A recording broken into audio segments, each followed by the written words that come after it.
Hello, may kakaaro, may Friendster. Kakain ako ngayon ng santol, 7 santol ito. Imumukbang ko kayo sa pagkain ng santol. Teka, sandali, papakita ko muna itong mga muscle ko. Tingnan nyo, ang matsyong-matsyo pa ng mga muscle ko. Hitik na hitik pa, medyo matigas pa yan. Parang maskulado si kakaaro. Pati amoy ng hininga ko, pinagpapakita yan na ako'y matsyong-matsyo. Sige. So ngayon, ihahanda ko muna yung sili sa asin. Ang gagawin ko sa sili, siyempre alam nyo na, hihiwa-hiwain ko yan ng maliliit para siyempre ihahalo ko sa asin para siyempre yung asin talagang malalagyan ng anghang. Siha, kakainin ko na itong sili kahit ngunguyain ko na lang. Iba kasi pag nangunguya ka ng sili, siyempre masasanay ka sa anghang kahit kainin mo maraming sili. Talagang hindi mo maramdaman agad-agad ang anghang pag sanay ka na sa pagngunguya ng sili. Yang siling yan, hihiwain ko lang lahat yan hanggang sa maubos para umanghang talaga. At binilang ko ang santol, 7 lahat pala ito. So, uubusin natin ito. Ngayon, uunahin ko munang balatan ang ilang piraso, mga bali, 4 siguro. Para may kunting suspense, alam nyo na. Siya nga pala, ang health benefits pala ng santol ay mayaman sa vitamin C. Kaya ang vitamin C, pampalakas ng immune system. Lalong-lalo na pag kinain mo yung santol na yan, pag isinawsaw mo sa maraming sili, ay talagang lalabas at lalabas ang iyong mga sipon.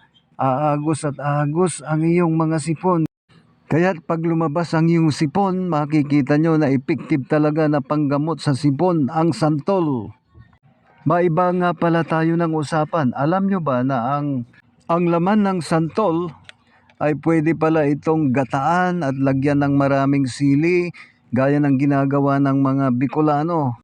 Ang ginagawa nila ay tatadtarin maigi ang laman ng santol at saka ito gagataan at saka lalagyan din ng tinadtad na sili. At ito ay tunay na Bicol Express. Pag natikman nyo ito, talagang mapapahiyaw kayo sa anghang. Ay, isa pang santol. Tingnan nyo ko. Di ba matsyong-matsyo pa rin? Talagang kayang-kaya ko kahit anong klase ng anghang yan. Gustong gusto kong tikman talaga ang manghang para maipakita ko sa inyo na si Kakaaro ay hindi umuurong sa kahit anong klaseng anghang yan. Matatag yan si Kakaaro, kayang-kayang kainin lahat ng santol na yan na may halong sili. Tikman nyo. Masarap, masarap. Maanghang. Ano ba yan? Sige, sasabayan ko ng sili ang pagsubo ko para mabilis maubos ang siling ito.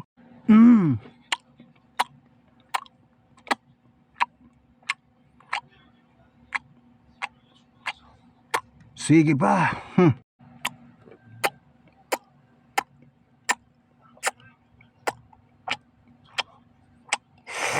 Maasim. Sige pa, subo.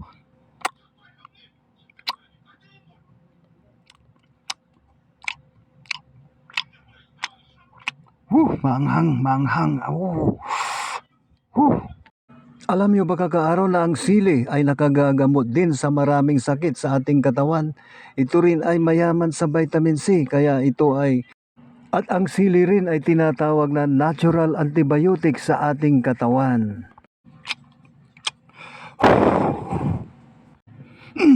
Kaya ko to.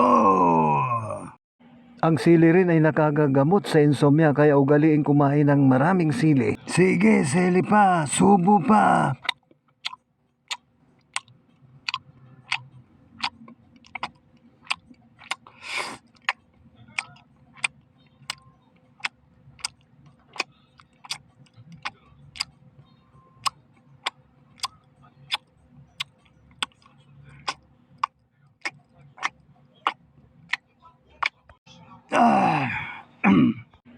Masarap, masarap. At maanghang. Sige, sili pa hanggang sa maubos, kain.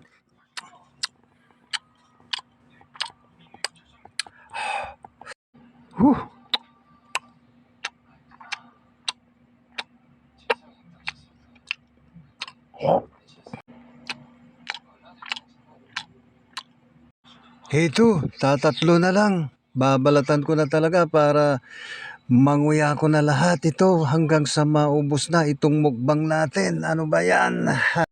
Siya nga pala, holiday ngayon, June 12. So ito yung Independence Day, araw ng kalayaan. So, kumusta na kayong lahat? Sigurado alam ko na malaya kayo kahit anong gawin nyo. Sige lang, basta tama lang ang ginagawa nyo. Huwag kayong matakot at mangamba. Basta't ipakita nyo na kaya nyo, na kayo ay tunay na isang tao, tunay na lalaki, tunay na Pilipino. Yes. At ito pa mga Friendster, mga kakaaro, ilalagay ko ng lahat ang sili, hihiwain ko ng lahat ito para madoble at matriple ang anghang para alam ko na talagang ito ay maanghang hanggang sa maubos at matapos itong mukbang natin. Sige, halo-halo. Yan, lalagyan ko na naman ng sili at saka ko na ito ngunguyain. Siyempre, ay nako, ano ba yan? Sige na, bibilisan ko na ang pagkain. Sige, isusubo ko ng isusubo kahit ganon na maanghang. Pero alam nyo sa mukha ko parang wala pa rin anghang. So matiisin talaga ako mga kakaaro.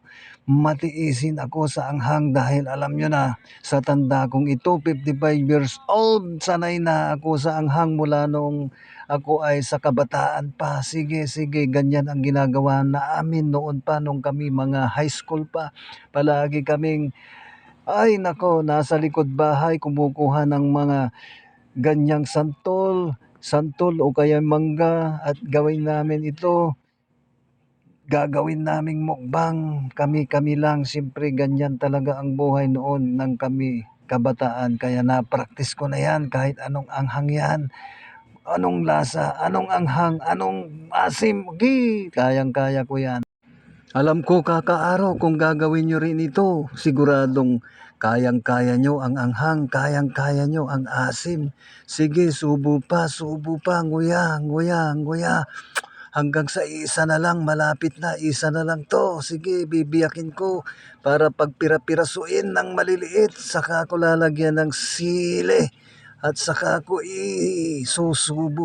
susubo. Ay, kakainin ko na lang yung siling mauna hanggang sa maubos ang sili. Wah, ha, ha, ha, ha, rah. Maanghang.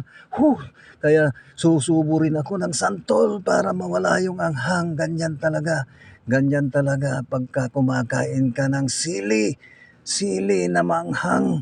Medyo walang pakiramdam ng anghang kung may kasabay na kinakain mong santol at kahit na ano pa man dyan na nilagyan mo ng sili. Maanghang na talaga. Mukhang mainit na ang dibdib ko, pati nguso ko. Kakayanin ko dahil ako isang macho, guwapito si Kakaaro. Kahit ano kinakain niya, kahit santol na manghang, sili sinusubo niya. Masakit na sa lalamunan. Ano ba yan? Sige, subo hanggang sa wala na, maubos na. Konti na lang, maliit na lang, susubo ko na talaga. Isa na lang, piraso na lang yan. Ano ba yan? Ay, salamat. Malapit lang matapos. Makaka-relax na ako. Sige. Ay, nako, ayos talaga. Ayos na.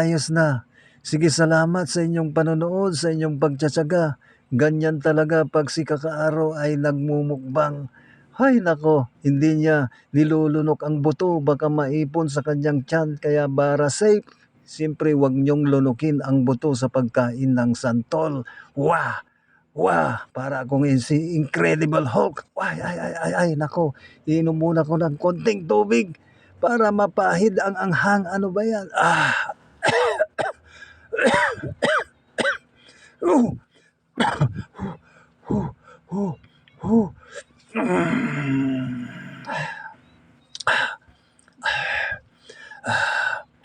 Salamat Kakaaro.